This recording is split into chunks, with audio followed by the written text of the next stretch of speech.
you are innocent of the charges? Of course, I'm completely innocent.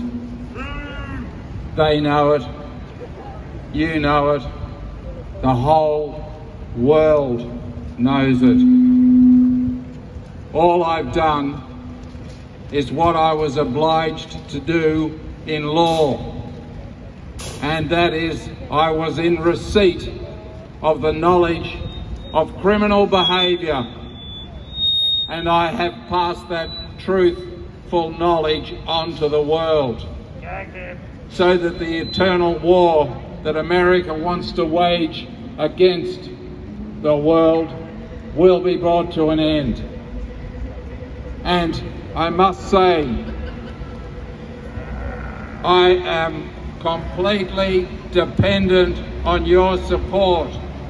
Without your support, I will die, and with my death will come the death of democracy. You must stand up.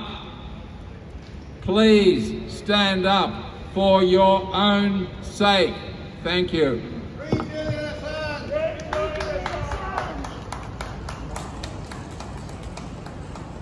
I'm going to ask now some of the gatherers here at Town Hall what they think of this dreadful situation. You've convinced me, Mr. Assange. I believe in you. I believe you're innocent.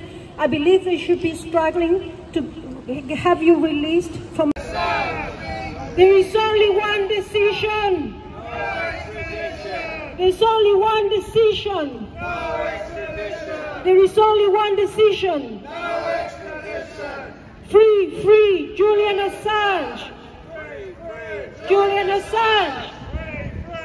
Julian Assange. Our mate, Julian Assange. Our mate, Julian Assange. Our mate,